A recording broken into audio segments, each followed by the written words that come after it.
یہ جو سفرہ، جیسا میں نے عرض کیا تھا کہ سفرہ امام حسن مجتبی علیہ الصلوۃ والسلام بڑی اہمیت رکھتا ہے ایران میں بھی، اور بڑی اہمیت رکھتا ہے یہ سفرہ حجاز میں، عربستان میں جتنے بھی اس کے شہر ہیں، جہاں جہاں مؤمنین بستے ہیں، وہاں پر اس سفرے کی بڑی اہمیت ہے اور بڑے اہتمام کے ساتھ یہ سفرہ سجایا جاتا ہے۔ ان دونوں ہی جگہوں پر اس سفرے کے لیے دو روایتوں کو بطور سند بیان کیا جاتا ہے۔ میں کوشش کروں گا کہ جلدی جلدی اپنی بات آپ کے ذہنوں تک پہنچا لے جاؤں۔ پہلی روایت موجود ہے کتابوں میں کہ جس موقع کے اوپر حضرت امام حسن مجتبی صلوات اللہ وسلام علیہ آپ اپنے گھوڑے پہ تشریف فرما ہو کہ اپنے بیت الشرف سے جا رہے تھے، آپ کا گزر ہوا ایک ایسی جگہ پہ آپ کی نظر پڑی کہ جہاں کے اوپر کچھ محتاج، کچھ غریب بیٹھے ہوئے تھے، اور ظاہر ہے کہ اب غریب ہے، محتاج ہے، ضرورت مند ہے، مسکین ہے، فقیر ہے، اس کے پاس کیا ہوگا؟ انہوں نے اپنے سامنے ایک معمولی قسم کا کپڑا بچھا رکھا تھا اور اس کے اوپر کچھ روٹیاں جو تقریباً سوکھی ہوئی تھی وہ رکھی ہوئی ہے، اور وہ ان روٹیوں کو توڑ توڑ کے پانی میں ڈبو کے کھا رہے تھے۔ مولا ان کے قریب سے جب گزرے، ان سب نے بڑے احترام، بڑی محبت کے ساتھ، فرزند رسول آئیے آج ہمارے دسترخوان پہ بیٹھ جائیے، بڑی محبت کے ساتھ امام کو دعوت دی۔ مولا اپنے گھوڑے سے اترے اور سورہ نحل کی آیت نمبر 23 کی تلاوت کرتے ہوئے کہ ان اللہ لا يحب المستكبرین، پروردگار اکڑنے والوں کو ہرگز پسند نہیں کرتا، اس آیت شریفہ کی تلاوت کرتے ہوئے آپ گھوڑے سے زمین پہ تشریف لائے، اور اس کے بعد روایت کی لفظیں ہیں، مرحوم علامہ مجلسی علیہ رحمت والرضوان نے بحار الانوار میں لکھا کہ وجعل یاکل حتی اکتفوا، مولا ان کے ساتھ بیٹھ کر اس انداز میں بیٹھے کہ گویا ان کے ساتھ دسترخوان پر کھانا کھا رہے ہوں، یہاں تک کہ ان کے کھانے مکمل ہو گئے، یعنی وہ روٹی ختم ہو گئی۔ اتنی دیر تک مولا ان غریبوں کے ساتھ بیٹھے ان کے دسترخوان پر، ان کے لیے تو اس سے بڑا کیا شرف ہو سکتا تھا؟ فرزند رسول، فرزند امیر المؤمنین، خاتون جنت کے فرزند ہمارے ساتھ بیٹھے، اس سے بڑا کیا شرف ہو سکتا تھا؟ اب وہ سب فارغ ہو گئے۔ اس کے بعد روایت کہتی کہ دعاہم الی ضیافتی، مولا نے فرمایا کہ تم سب نے مجھے بلایا، میں آ گیا تمہارے دسترخوان پہ، اب میں تمہیں شام کو بلا رہا ہوں، تم میرے دسترخوان پہ آنا۔ اب ان غریبوں کے لیے، ان مسکینوں کے لیے تو اس سے بڑا کیا شرف ہو سکتا تھا کہ سب آئے امام کے اس مدینہ طیبہ کے مشہور دسترخوان پر آ کر بیٹھے۔ امام نے صرف کھانا نہیں کھلایا، روایت کہتی کہ وَأَطْعَمَهُمْ وَكَسَاهُمْ، مولا نے ان غریبوں کو، ان مسکینوں کو کھانا بھی کھلایا اور انہیں لباس بھی عطا کیا۔ یہ کریم آل محمد ہیں، اور اسی بنا پہ آپ جب سفرہ بچھاتے ہیں، دسترخوان لگاتے ہیں اہل بیت اطہار کے نام سے، آپ کیا کرتے ہیں؟ اس دسترخوان کو امام معصوم کی خدمت میں ہدیہ کرتے ہیں۔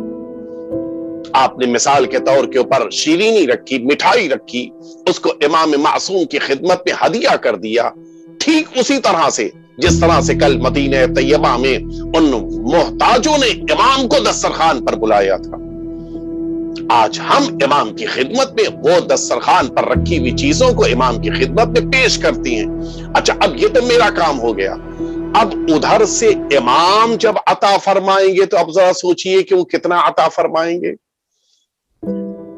اطعمہم وکساہم، روایت کہہ رہی ہے کہ مولا نے ان سب کو کھانا بھی کھلایا، ان سب کو لباس بھی پہنایا۔ وہ افراد جو امام حسن مجتبی علیہ الصلوۃ والسلام کے نام نامی سے سفرہ اپنے گھر میں سجا کر مؤمنین کو بلا کر کھلاتے ہیں، وہ اپنی قسمت پر ناز کریں، اس لیے کہ جب امام حسن مجتبی علیہ الصلوۃ والسلام سے انہیں عطا کیا جائے گا تو اس عطا کا کوئی مقابلہ نہیں کر سکتا ہے۔ یہ ایک روایت۔ آئیے دوسری روایت، میرے پاس وقت کم ہو گیا ہے، میں جلدی جلدی کشف الغمہ کی اس روایت کو آپ کے سامنے عرض کروں۔ ذرا تفصیلی روایت ہے لیکن غور طلب ہے۔ حج کا زمانہ تھا اور سارے حاجی اس مدینہ طیبہ سے حج کے لیے نکل رہے تھے. بڑی اہم روایت ہے, آپ توجہ سے سنیں. اس حج کے زمانے میں امام حسن مجتبی علیہ الصلوۃ والسلام آپ کی امامت کا زمانہ تھا. امام حسن مجتبی یعنی اس کے معنی ہے کہ سن 40 ہجری اور سن 50 ہجری کے درمیان, یہ 10 سال کے بیچ کا کوئی واقعہ. امام حسن مجتبی علیہ الصلوۃ والسلام حج پہ تشریف لے جا رہے ہیں. ساتھ میں امام حسین سرکار سید الشہداء نے فرمایا کہ میں بھی چلوں گا. امام حسن علیہ السلام کے ساتھ امام حسین علیہ السلام بھی نکلے. اور پھر جناب عبداللہ بن جعفر جو جناب زینب علیہ مقام کے شوہر ہیں, امیر المؤمنین کے داماد ہیں, امیر المؤمنین کے بھتیجے ہیں, جناب ابو طالب کے پوتے ہیں, اور آپ بھی اس مدینہ طیبہ میں سخاوت میں شہرت رکھتے تھے. میرے پاس وقت نہیں ہے کہ میں تفصیل عرض کروں کہ بڑا شہرہ تھا اس زمانے میں مدینہ طیبہ میں جناب عبداللہ بن جعفر کی سخاوت کا. جناب عبداللہ بن جعفر بھی ساتھ میں نکلے. یہ تینوں بنی ہاشم ہیں, یہ تینوں خاندان اہل بیت اطہار کی فردیں ہیں, یہ حج پہ جا رہے ہیں. اس زمانے میں ہوتا یہ تھا کہ معمولاً حج پہ جانے والے افراد مثلاً گھوڑے پہ سوار ہیں یا ناقے پہ سوار ہیں, اور کسی ایک ناقے پر سارا سامان رکھا جاتا تھا. مثلاً لباس ہے, مثال کے طور پہ کھانے پینے کا انتظام ہے, پانی کا انتظام ہے, اور پھر یہ سارے افراد سفر کرتے تھے. امام حسن مجتبی علیہ السلام پیادہ حج کر رہے تھے. امام حسین اور جناب عبداللہ بھی, چونکہ امام حسن کی امامت کا دور تھا, یہ دونوں بھی امام کے ساتھ پیادہ نکلے تھے. پیادہ یعنی پیدل چل رہے تھے. ایک ناک, اچھا گھوڑا تینوں کا ساتھ میں تھا, ایک ناکے پر امام حسن علیہ الصلوۃ والسلام اور امام حسین علیہ الصلوۃ والسلام اور جناب عبداللہ, ان تینوں کا سامان بندھا تھا, اور انہی سامانوں میں کھانا بھی تھا اور پانی بھی. راستے میں یہ اونٹ نہ جانے کس وجہ سے یہ بدک گیا, اور پھر یہ اونٹ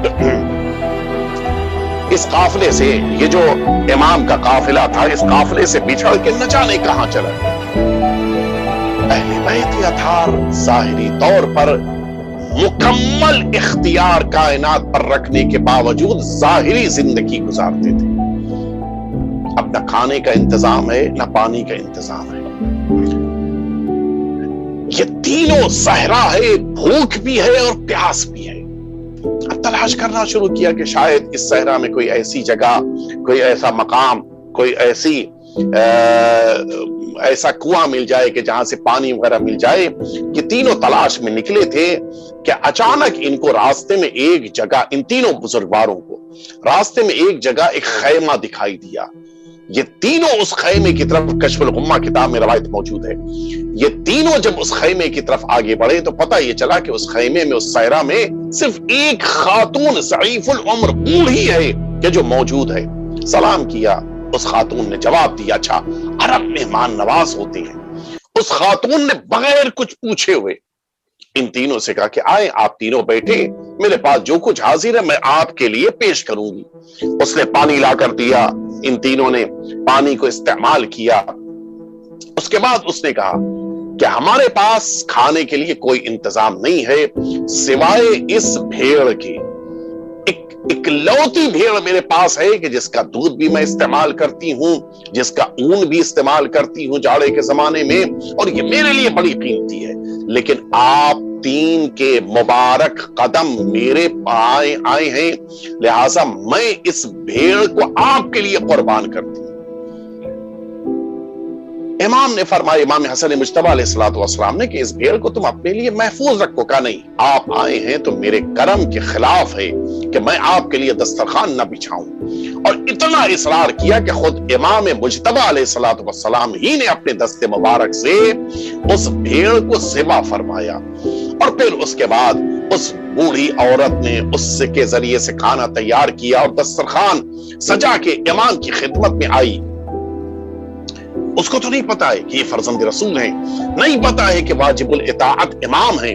اس نے امام سے فرمایا کہ دسترخوان حاضر ہے, آئیں تشریف لائیں, اور دسترخوان کے اوپر بیٹھ کر جو کچھ میرے پاس ہے میں نے آپ کے لیے حاضر کر دیا ہے. چند روٹی اور یہ گوشت, یہ